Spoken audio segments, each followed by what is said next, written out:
हाँ जी प्यारे बच्चों, अज आप chapter 9 algebraic expression and identity chapter दी फिलिंग दी ब्लैंक्स करांगे। ठीक है बच्चों, अलजेब्रिक एक्सप्रैशन बड़े ध्यान दे नाल समझना है, क्योंकि अलजेब्रे च प्लस माइनस की भी मिसटेक हो जाए तो सारा सम ही रॉन्ग हो जाता। ठीक है हाँ जी, फस्ट ये मतलब जो तुम मेरी वीडियो एंड तक वेखोगे तो तुहानूं ये समझण दे नाल चैप्टर की ही पूरे की समझ आ जानी है। ठीक है, यह को ध्यान देना सुनना है और सारी वीडियो सुन के मेरे channel share subscribe and like जरूर करना वा जे तुहानूं चंगी तरह समझ आ गई है। मैनूं आस आ कि तुहानूं बहुत ही वधिया समझ आऊगी। ठीक है हाँ जी, फर्स्ट क्वेश्चन हाँ जी बच्चों, A B multiple A minus B. हाँ जी बच्चों, ए बी नूं यह टर्म नाल आपां मल्टीप्लाई करना वा। ठीक है, मतलब कि यह की आ एक टर्म तो 1 ते 2 टर्म आ, मतलब एक टर्म नूं 2 टर्मां नाल मल्टीप्लाई किस तरह किया जाता है। ध्यान नाल देखो, यह चीज़ नूं आपां ए बी नूं पहला इहदे नाल मल्टीप्लाई करना है। ठीक है हाँ जी, ए तो ए मल्टीप्लाई करिए बच्चों, जो बेस सेम होंगे तो पावर की होंगी प्लस होंगी है। यदि पावर 1 आ, यदि पावर 1 आ, कि बन गई ए रेस टू पावर 2। हाँ जी, बी ने भी ना मल्टीप्लाई होना है, बी की आ पावर 1 आ, मतलब कोई पावर उत्ते नहीं पई तो मतलब 1 आ। ठीक है, इस तरह फिर इन्हें ये मल्टीप्लाई फिर ये मल्टीप्लाई होना है। ठीक है, जिस तरह ए ना मल्टीप्लाई होया उस तरह इन्हें बी ना भी माइनस बी ना भी मल्टीप्लाई होना है। हाँ बच्चों, इन्होंने जिन्ना मल्टीप्लाई किया साइन किहड़ा लगना है जिहड़ा विच गिवन आ। ठीक है हाँ जी, हुण आपां कीता वा ए इन्हूं बी ते बी बी स्केयर। ठीक है बच्चों, समझ आ गई ना। हाँ जी, नैक्सट सैकेंड हुण ए टर्म नूं आपां इस टर्म नाल की करना वा मल्टीपल करना है। ठीक है हाँ जी बच्चों, किस तरह हुण कुछ तो आंसर तो मतलब कि नाल ही सॉल्व हो जाते हैं, कोई तो आंसर डायरैक्ट ही दसे जा सकते हैं, पर कुछ तो आंसर सॉल्व करके दसने पैंदे आ। हुण इहदा सारा सॉल्विंग होगा क्वेश्चन, फिर तुहानूं पता लगू कि आंसर की है। हाँ बच्चों देखो, हाँ जी यदि सॉल्विंग तुहानूं मैं समझाउण लगी आ। सैकेंड सम दी -10 3। ठीक है हाँ जी बच्चों, ये कोफिशिएंट आ इन्हों एक ब्रैकेट च लिख लेना आपां। ठीक है, वेरीएबलों नूं एक ब्रैकेट च लिख लेना। ठीक है, यह लिख लिया। हुण जे कैंसल हो सकते कैंसल कर दो, कैंसल करने आउंदी ना सारे 3 1 3 3 2 6 5 1 5 5 2 10 माइनस का माइनस, हुण कितना बन गया देखो -4। ठीक है हाँ जी बच्चों, इन्हों की आप जो पी ए की हो गया आप को ए पी है तो आ पी की पावर 1 है तो पी की पावर 3 बेस सेम और पावर की होंगी प्लस होंगी है। कितना हो गया 4। इस तरह क्यू आ, क्यू रेस टू पावर 3 है तो रेस टू पावर 1 आ, कि बन गया बेस सेम आ पावर प्लस हो गया। यदा मतलब कि साढ़े को आंसर की आ गया बच्चों -4 P raise to power 4 and Q raise to power 4। हाँ जी देखो, तुहानूं इस तरह की ब्रैकेट खोलनी भी आ गई और इस तरह की ब्रैकेट भी सॉल्व करनी आ गई, दोनों तरह की आ गई ना। हुण इस तरह हौली तुहानूं सारे सम करने सॉल्व आ जाएंगे। नैक्सट हाँ जी बच्चों ध्यान दो, हुण इत्थे ए बी सी पहले क्वेश्चन च इत्थे 0 आ बच्चों, जो जीरो नाल मल्टीप्लाई किया जाए किसी टर्म नाल, जीरो नूं किसी टर्म नाल मल्टीप्लाई किया जाए तो टर्म की होती है 0। जीरो ने जो इन्ना इस टर्म नाल मल्टीप्लाई किया भी 0 होगी, इस टर्म नाल जो इन्ना मल्टीप्लाई किया भी 0 होगी, जीरो ने इन्ना टर्म नाल मल्टीप्लाई किया भी की होगी 0। तो 0 0 0 प्लस किया की बनता 0 ही बनता। अब तुम सीधा भी रख सकते हो कि जो जिन्नियां मर्जी टर्म्स होण, लेकिन वो टर्मां नूं जो असीं 0 नाल मल्टीप्लाई करते हैं तो उसका आंसर की होंदा वा 0। ठीक है। हाँ जी, ये भी तो अपन डायरैक्ट ही पता लग जाना सी। हाँ जी, नैक्सट पिक्चर देखो। हाँ जी, ये आइडेंटिटीज आ तिने 1 2 ते 3 4 ये आइडेंटिटीज आ। बच्चों आइडेंटिटीज आउणियां बहुत जरूरी आ। जो भी तुसीं ये चैप्टर करना, मतलब चैप्टर करने तो पहला आइडेंटिटीज नूं पहला तुसीं जरूर ही समझ लेना और याद कर लेना। तो मैं तुहानूं हुण भी सिखा दे लगी आ। इहदी आइडेंटिटी की आ फर्स्ट टर्म आ की आ सैकेंड टर्म आ उत्ते की आ होल स्केयर कितना बना a plus b whole square. ठीक है। ये फर्स्ट टर्म है सैकेंड टर्म, पहला फर्स्ट टर्म ते स्केयर पा देना। ठीक है। फिर प्लस प्लस की आप करना 2 अपने कोलों लेना तो इन्हां जी टर्म गिवन आ उन्हां दी प्रोडक्ट कर देनी है। ठीक है। फिर सैकेंड टर्म ते स्केयर पा देना है। ठीक है। हाँ जी, इस तरह ये फर्क की आ प्लस माइनस का, बाकी चीज़ सेम ही आ। तो इत्थे ऐसे करो साइन का ही फर्क होना, बस इत्थे प्लस का साइन होना तो इत्थे की होना वा माइनस का साइन होना, बाकी सब कुछ सेम ही है। ठीक है। फर्स्ट टर्म ते square minus 2ab plus b square. ठीक है। हुण ये देखो a plus b a minus b कहता है ब्रैकेट प्लस का साइन पिया वा, ब्रैकेट माइनस का साइन पिया वा। टर्म भावें मतलब कि इच भी a b है तो इच भी a b है।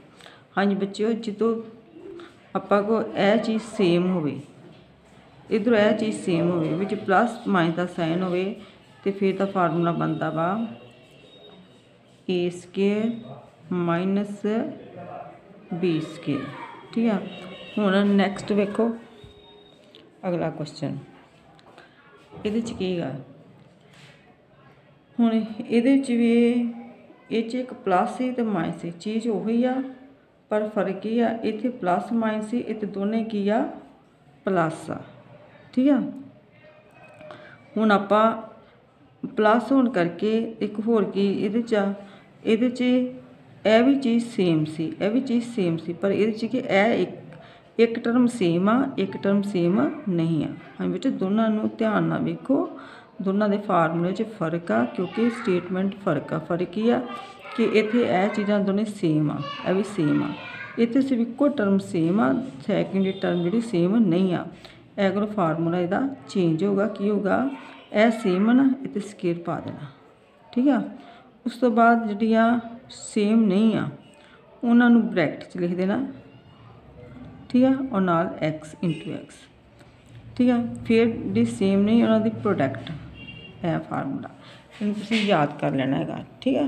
हाँ नैक्सट हुण बच्चों ये तो होगी आइडेंटिटीज। हुण आइडेंटिटीज नूं अप्लाई किस तरह किया जाता है ये भी सीखनी चाहिए गल आपां नूं। हाँ जी बच्चों, किहड़ी आइडेंटिटी किहड़े सम च सॉल्व मतलब अप्लाई होंदी है ये भी सीखांगे आपां।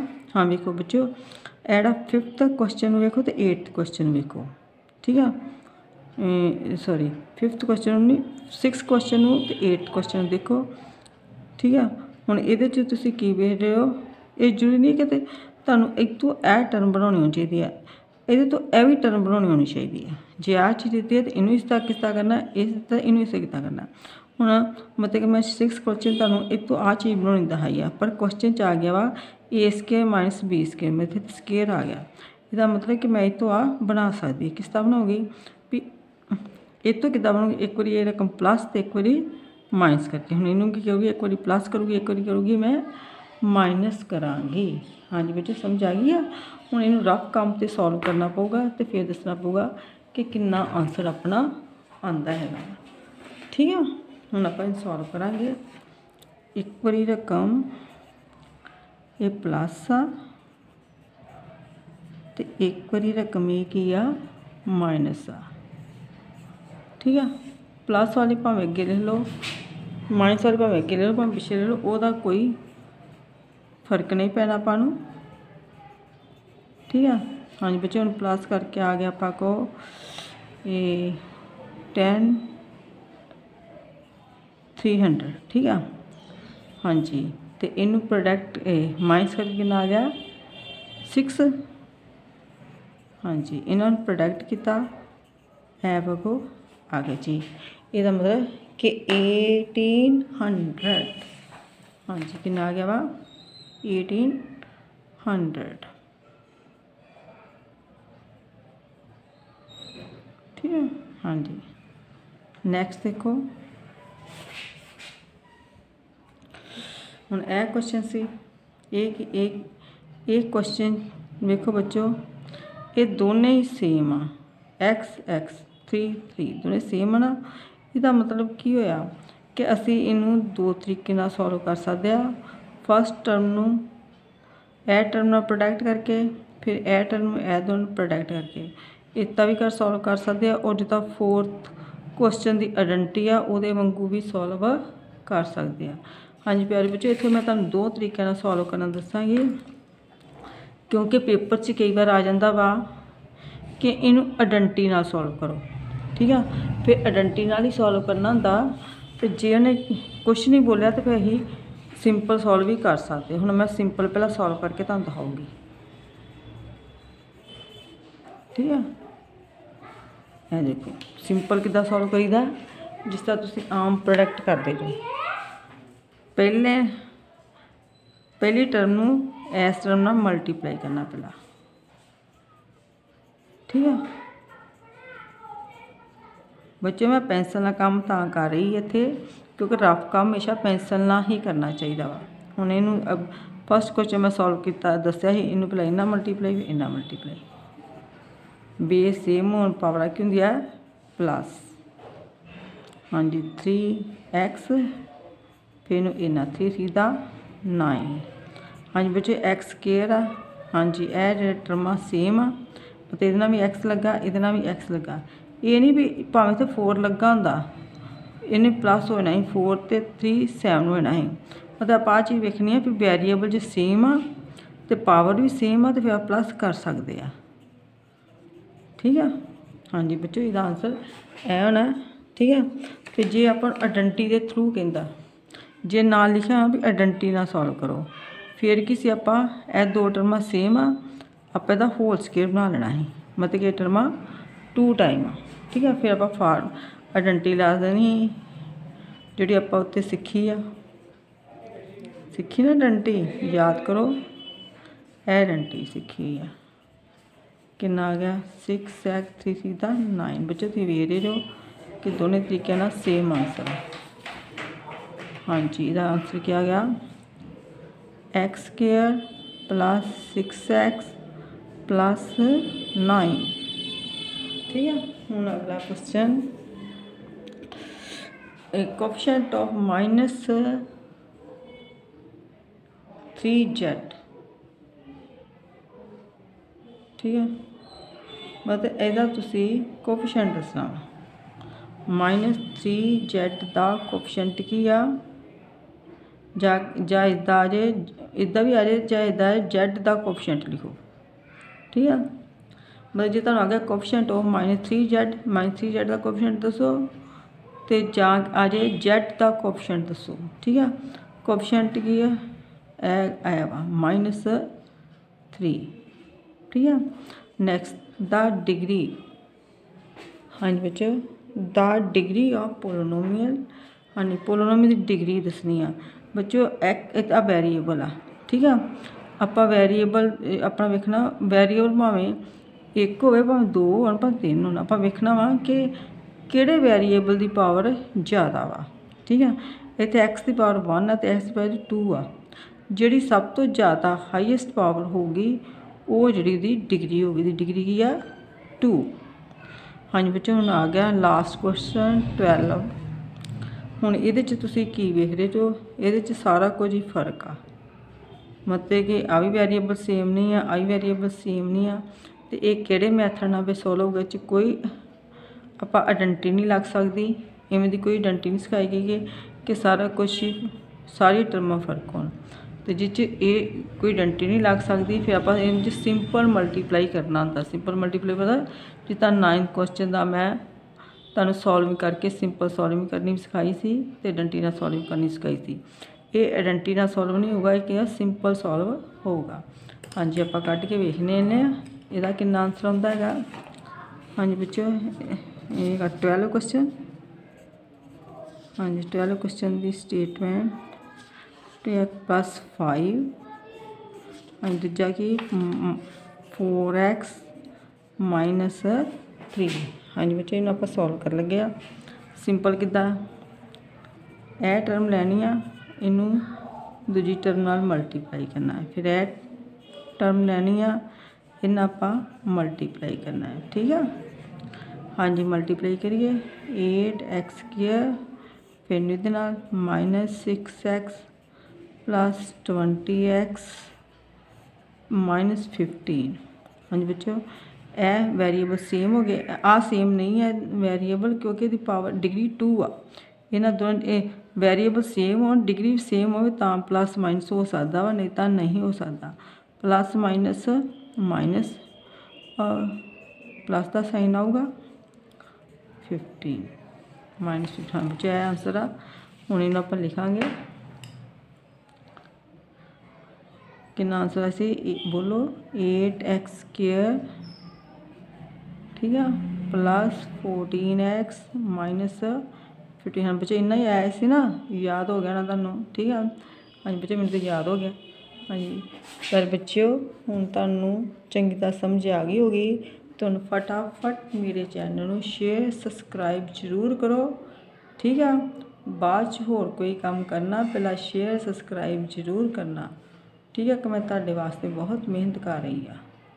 थैंक्स।